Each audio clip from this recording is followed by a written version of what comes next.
ప్రియమైన దేవుని బిడ్డలారా, యేసు ప్రభువుకు ఎన్నో పేర్లున్నాయి. ఆయన స్వయంగా చెప్పాడు, నేనే పునరుత్థానమును.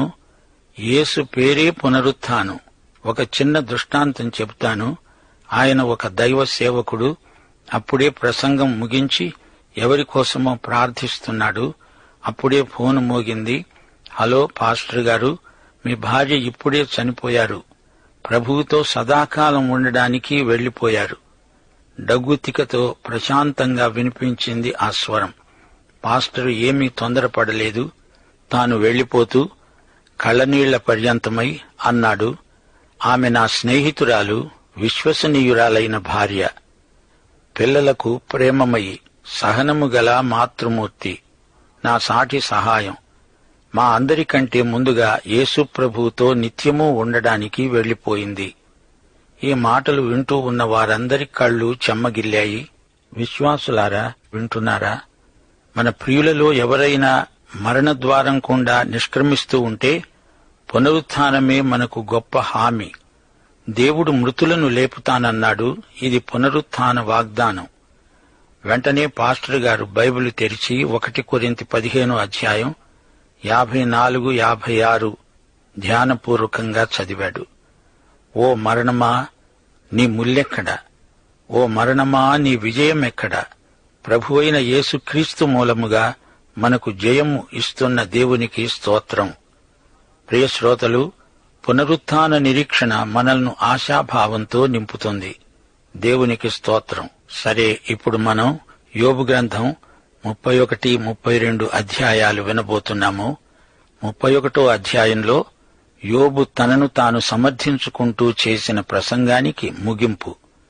యోబు స్నేహితులు ముగ్గురూ ఏకీభవించి యోబును ఒక పాపిగా ఎంచి దీర్ఘ ప్రసంగాలు చేశారు. యోబు ఏ పాపమూ చేసి ఉండకపోతే దేవుడతణ్ణి ఎందుకు శిక్షిస్తాడు? ఇది వారి ప్రసంగాల సారాంశం. చిట్టచివరి బోధకుడు జోఫరు.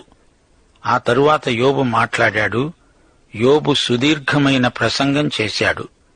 తన ప్రసంగ ధోరణిలో తనకు తెలియకుండానే దేవుణ్ణి పరోక్షంగా నిందించటం జరిగింది. నన్ను దేవుడు అన్యాయంగా శిక్షిస్తున్నాడు అని యోబు వాదించాడు. ఏ మానవుడూ దేవుని ఎదట నిలిచి తనను తాను సమర్థించుకునే విఫల ప్రయత్నం చేయకూడదు. దేవుడు నీ వైపు వేలుపెట్టి చూపి నీ తప్పులన్నీ ఎంచితే నీవెక్కడుంటావు? మానవుడే నేరస్తుడు, దేవుడు తీర్పరి. అంతేగాని మానవుడు దేవునికి తీర్పు తీర్చగలడా? స్వనీతిపరులపైకి దేవుని ఉగ్రత దిగివస్తుంది. తమను తామే దోషులు అని చూచుకోగలవారికి దేవుని కృప ప్రాప్తిస్తుంది. వినయశీలం ఆధ్యాత్మికంగా ఎంతో విలువైన సుగుణం. గర్వమనేది మానవులకు సహజం. గర్వమే మానవతను అధోగతికి పడనెట్టింది. యోబు గ్రంథంలో మనమిదే పాఠం నేర్చుకోగలం. దేవుడు నిన్ను చూస్తున్నట్లు నిన్ను నీవు చూసుకోగలగాలి. అహంభావాన్ని దేవుడు ఏమాత్రమూ సహించడు. విరిగి నలిగిన మనస్సే దేవునికి ఇష్టమైన బలులు. రక్షించబడిన బిడ్డలు గర్వించడానికి ఎట్టి కారణమూ లేదు. గర్వంతో ప్రభువు వద్దకు వచ్చిన వారికి శృంగభంగం కాక తప్పదు. కీర్తనలు 34, 18 విరిగి నలిగిన హృదయము గలవారికి యెహోవా ఆసన్నుడు. నలిగిన మనస్సు గలవారిని ఆయన రక్షిస్తాడు. పశ్చాత్తాపమనేది దేవుని బిడ్డలకు తరచుగా అవసరం. కీర్తనలు 51, 17 విరిగిన మనస్సే దేవునికి ఇష్టమైన బలులు. దేవా, విరిగి నలిగిన హృదయమును నీవు అలక్ష్యము చేయవు. దేవుని దగ్గరికి వచ్చి దేవునితో బేరమాడతావా? దేవుని సన్నిధిలో ప్రతి శరీరీ చచ్చినట్లు సాష్టాంగపడవలసిందే. యెషయా 57 అధ్యాయం 15 మహాఘనుడును, మహోన్నతుడును, పరిశుద్ధుడును, నిత్య నివాసి అయినవాడు సెలవిస్తున్నాడు, నేను మహోన్నతమైన పరిశుద్ధ స్థలములలో నివసించేవాడను. అయినను వినయము గల వారి ప్రాణమును ఉజ్జీవింపచేయటానికి, నలిగిన వారి ప్రాణమును ఉజ్జీవింపచేయటానికి, వినయము గల వారి వద్ద దీన మనస్సు గలవారి వద్ద నివసిస్తున్నాను. విశ్వాసులందరూ ఈ వచనాన్ని తమ హృదయాలపై వ్రాసుకోవాలి. దైవసేవకులకు ఇటు వైఖరి మరీ అవసరం. అహంభావం, స్వాతిశయం దైవ సేవకులలో ఏమాత్రమూ ఉండడానికి వీల్లేదు. ఫిలిప్పీ పత్రిక 2వ అధ్యాయం 7వ వచనం, యేసు ప్రభువు మనుష్యుల పోలికగా పుట్టి దాసుని స్వరూపమును ధరించుకొని తనను తానే రిక్తునిగా చేసుకున్నాడు గదా. విశ్వాసులమని చెప్పుకుంటూ ఆయన నామము ధరించుకున్నవారు ఎలా గర్వించగలరు? క్రైస్తవ సేవకులలో ద్వేషము, అహంకారము, స్వాతిశయము, గర్వము మొదలైన దుర్గుణాలు ఉండకూడదు. యోబు ఎంతవరకు చేసిన పనేమిటి? తాను మునుపు ఎంత గొప్పవాడో, ఎంత ఘనుడో, ఎంత పేరుమోగినవాడో చెప్పుకుంటూ వచ్చాడు. అయితే ప్రస్తుతము ఎంత హీన స్థితిలో ఉన్నాడో చెప్పి ప్రజల సానుభూతిని అభ్యర్థిస్తున్నాడు. ఈ అధ్యాయంలో తిరిగి అదే అనుపల్లవి పాడుతున్నాడు. నేను మంచివాణ్ణి, నాకు కష్టాలు వచ్చాయి. ఇప్పుడు యోబు 31వ అధ్యాయం 1వ వచనం నుండి వినండి. నేను నా కన్నులతో నిబంధన చేసుకున్నాను. కన్యకను నేనెలాగు చూస్తాను? కంటికి కనబడిన పరాయి స్త్రీలను తానెన్నడూ ఆశించలేదు. తన జీవితం పవిత్రమైనది. తాను స్త్రీలోలుడు కాడు. మోహపు చూపుతో నేను ఏ కన్యను చూడలేదు అంటున్నాడు. అలాగు చేసిన ఎడల పరమున ఉన్న దేవుని ఆజ్ఞ ఏమవుతుంది? ఉన్నత స్థలమున ఉన్న సర్వశక్తుని స్వాస్థ్యం ఏమవుతుంది? దుర్మార్గులకు విపత్తు సంభవించటమే కదా. పాపము చేసే వారికి దురవస్థ ప్రాప్తించడమే కదా. యోబు దుర్మార్గులను వేలుపెట్టి చూపుతున్నాడు. వారికి శిక్ష రావలసిందే అంటున్నాడు. కాని తనకెందుకు ఈ శిక్ష రావాలి? యోబు తనను తానే అభినందించుకుంటున్నాడు. ఆయన నా ప్రవర్తన ఎరుగును గదా, నా అడుగుజాడలన్నిటినీ లెక్కిస్తాడు గదా. అబద్ధికుడనై నేను తిరుగులాడిన ఎడల, మోసము చేయడానికి నా కాలు త్వరపడిన ఎడల, నేను యథార్థపరుడనై ఉన్నానని దేవుడు తెలుసుకునేటట్లు న్యాయమైన త్రాసులో ఆయన నన్ను తూచునుగాక. నేను నిజాయితీపరుణ్ణి, నాలో ఏ లోపమూ లేదు అనుకుంటున్నాడు. త్వరలోనే దేవుణ్ణి ముఖాముఖిగా చూస్తాడు. అప్పుడు తన నిజస్థితి అద్దం పట్టినట్లు కనపడుతుంది. అంతవరకు యోబు తన ఆత్మస్థుతిని మానడు. నేను త్రోవ విడిచి నడిచిన ఎడల, నా మనస్సు నా కన్నులను అనుసరించి సంచరించిన ఎడల, మాలిన్యమేదైన నా చేతులకు తగిలిన ఎడల, నేను విత్తిన దానిని వేరొకడు భుజించునుగాక. నేను నాటినది పెరికివేయబడునుగాక. నేను హృదయమున పరస్త్రీని మోహించిన ఎడల, నా పొరుగువాని ద్వారమున నేను పొంచి ఉన్న ఎడల, నా భార్య వేరొకని తిరుగలి విసురునుగాక. ఇతరులు ఆమెను కూడుదురుగాక. అది దుష్కామ కార్యం. అది న్యాయాధిపతుల చేత శిక్ష నొందదగిన నేరం. నేను అందరిలాగా భ్రష్టుణ్ణి కాను, వ్యభిచారిని కాను. నేను మంచివాణ్ణి, మర్యాదస్తుణ్ణి. నా కుటుంబం మంచిది, అంతా మంచిదే. ప్రియ విశ్వాసీ, యోబు చెబుతున్నదంతా నిజమే. అతడు చెప్పేదంతా వాస్తవమే. అయితే అతనిలో గర్వమనే బూచి దోబూసులాడుతున్నది. అందుకే తాను తనను సమర్థించుకోవడానికి నానా ప్రయాసపడుతున్నాడు. చెబుతున్న కొద్దీ ఇంకా ఇంకా చెప్పాలనిపిస్తున్నది. బడాయిలు ప్రగల్భాలు కాకపోయినా నీ స్వంత బూర నీవు ఊదకూడదు. అది గర్వానికి దారి తీస్తుంది. నీ గొప్పతనం ఎవరికి కావాలి? దేవునికి చెప్పుకునేంత గొప్పతనం ఎవరికి ఉంది? కొందరు క్రైస్తవుల్లో ఆత్మ సంబంధమైన గర్వం ఎక్కువగా ఉంది. ప్రియ విశ్వాసీ, మీరు క్రీస్తునందున్నారా? అయితే రక్షించబడిన వారే. ఒక మాట, మీ జీవితాలు దేవుని ఉన్నత నైతిక ప్రమాణానికి సరిపోవాలి. లేకపోతే మీకు శ్రమ తప్పదు. 13వ వచనం, నా పనివాడైనా నా పనికత్తె అయినా నాతో వ్యాజ్యమాడగా, నేను వారి వ్యాజ్యమును నిర్లక్ష్యము చేసిన ఎడల, దేవుడు లేచినప్పుడు నేనేమి చేస్తాను?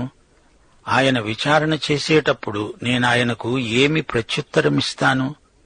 విశ్వాసులారా, వింటున్నారా? యోబు క్రింద అనేకులు పనిచేస్తుండేవారు.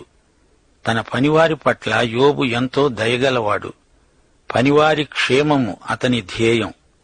16వ వచనం, బీదలు ఇచ్చయించిన దానిని నేను బిగబట్టిన ఎడల, విధవరాండ్ర కన్నులు క్షీణింపచేసిన ఎడల, తల్లిదండ్రులు లేని వారిని నా అన్నములో కొంచెమైనను తిననీయక నేను ఒంటరిగా భోజనం చేసిన ఎడల, ఎవడైనా వస్త్రహీనుడై చావటం నేను చూడగా, బీదలకు వస్త్రము లేకపోవడం నేను చూడగా, వారి దేహములు నన్ను దీవించకపోయిన ఎడల, వారు నా గొర్రెల బొచ్చు చేత వేడిమి పొందకపోయిన ఎడల, గుమ్మములో నాకు సహాయము దొరుకునని తండ్రి లేని వారికి నేను అన్యాయము చేసిన ఎడల, నా భుజశల్యము దాని గూటి నుండి పడునుగాక, నా బాహువు ఎముకలలోనికి విరుగునుగాక. నేనలాగు చెయ్యలేదు. నా బాల్యము మొదలుకొని దిక్కులేనివాడు తండ్రి భావముతో నన్ను భావించి నా వద్ద పెరిగాడు. విశ్వాసులారా, వింటున్నారా?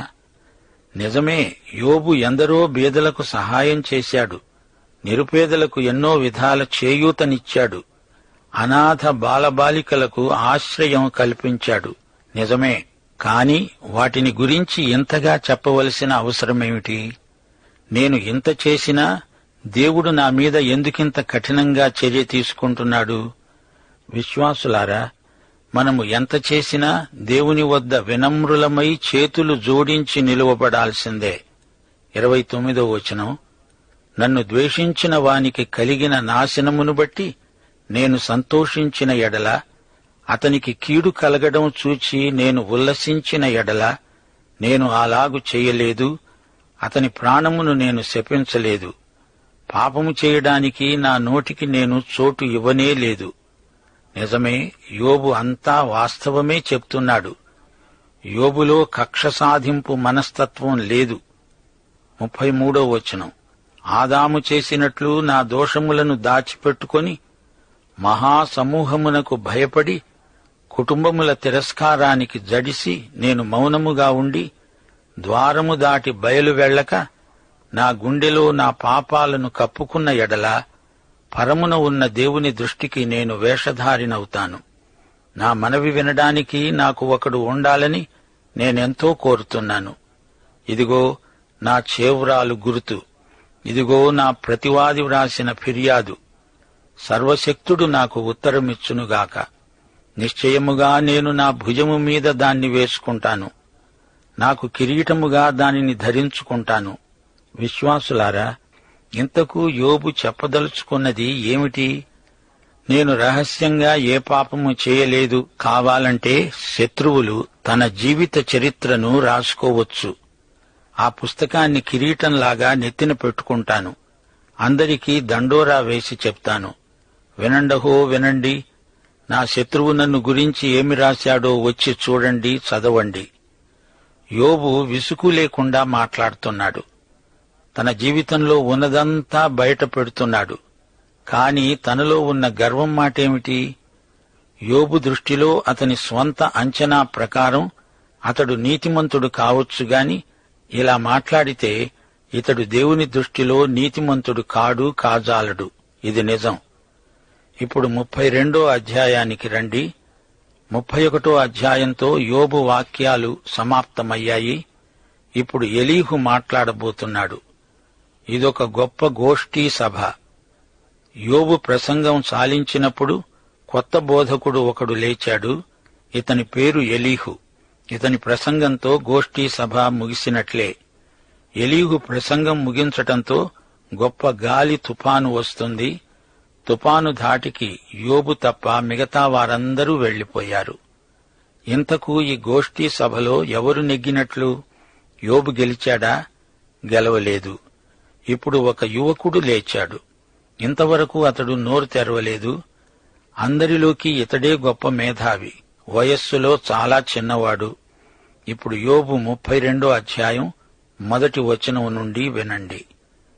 యోబు తన దృష్టియందు తాను నీతిమంతుడై ఉన్నాడని 3 మనుష్యులు తెలుసుకొని అతనికి ప్రత్యుత్తరం చెప్పటం చాలించారు. 3 వక్తలు యోబుకు జవాబు చెప్పలేకపోయారు. ఎలీఫజు తన అనుభవాలను ప్రచారం చేసుకున్నాడు. జోఫరు ధర్మశాస్త్ర సంబంధమైన తీర్పులను వల్లించాడు. బిల్దదు మానవతా దృక్పథాన్ని ప్రతిపాదించాడు. అయితే ఈ ముగ్గురిలో ఏ ఒక్కరూ కూడా యోబుకు తగిన పరిష్కారం చూపలేకపోయారు. వారిది కేవలం ప్రసంగాల ప్రదర్శన అయిపోయింది.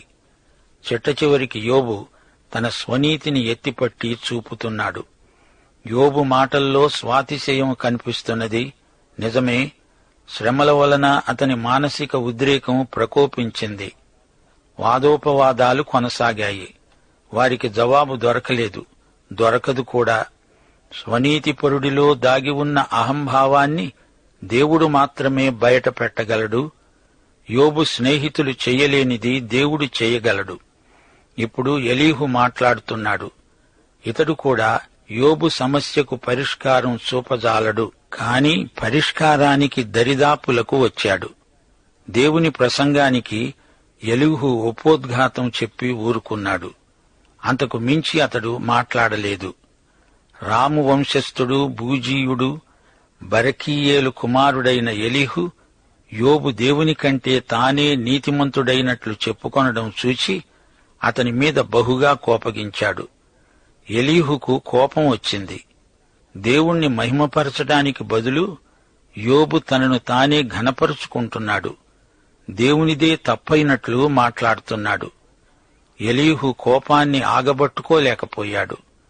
యోబు యొక్క ముగ్గురు స్నేహితులు ప్రత్యుత్తరం ఏమీ చెప్పకుండానే యోబు మీద దోషము మోపినందుకు వారి మీద కూడా అతడు బహుగా కోపగించాడు.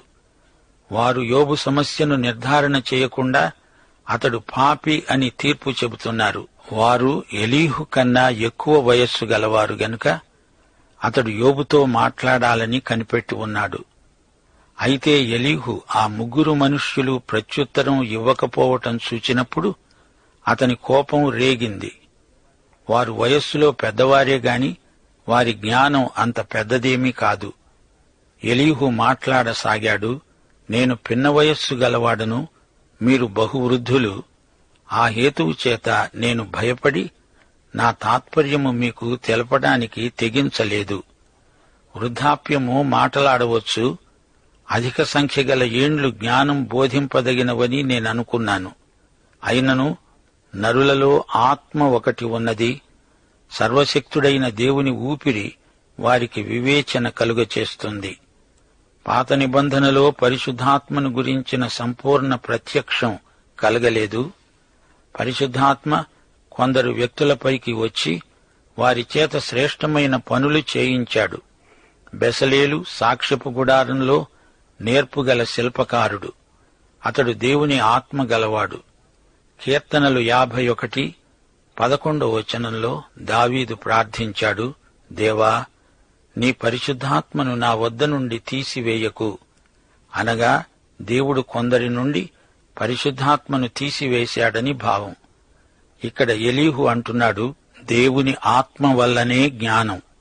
దేవుని వాక్యమే మనకు ఏకైక ప్రమాణం. వృద్ధులు మాత్రమే జ్ఞానవంతులు కారు. బహు వయస్సు గలవారు ఒకప్పుడు న్యాయము తెలిసిన వారు కారు. యోబు వ్యవహారంలో సరైన జవాబు చెప్పగలవాడు దేవుడే. కావున నేను నా మాట అంగీకరించండని మనవి చేసుకుంటున్నాను. నేను సైతం నా తాత్పర్యం తెలుపుతాను. ఏమి పలుకుదుమా అని మీరు యోచన చేస్తూ ఉండగా నేను నీ మాటల కోసం కనిపెట్టుకున్నాను. మీ అభిప్రాయాలు చెవిని వేసుకొనడానికి మీరు చెప్పిన వాటికి బహు జాగ్రత్తగా చెవి ఇచ్చాను. అయితే మీలో ఎవరూ యోబును ఖండించలేదు, ఎవరూ అతని మాటలకు ప్రత్యుత్తరం ఇయ్యలేదు. 13 కావున మాకు లభించిందని దేవుడే గాని నరులు అతణ్ణి జయించనేరరని మీరు పలుకకూడదు. యోబు శ్రమబాధితుడు. దుఃఖపడేవారు ధన్యులు, వారు ఓదార్చబడతారు. విరిగి నలిగిన మనస్సే దేవునికి ఇష్టమైన బలి. అట్టి బలి యోబు అర్పించాలని దేవుడు కోరుతున్నాడు. స్వనీతివాదులకు జవాబు దేవుని వద్దనే ఉన్నది. దైవాశీస్సులు, ప్రభు అయిన యేసుక్రీస్తు వారి కృప, తండ్రి అయిన దేవుని పరమ ప్రేమ, పరిశుద్ధాత్మ యొక్క అన్యోన్య సహవాసము మనకందరికీ సదాకాలము తోడై ఉండునుగాక. ఆమేన్.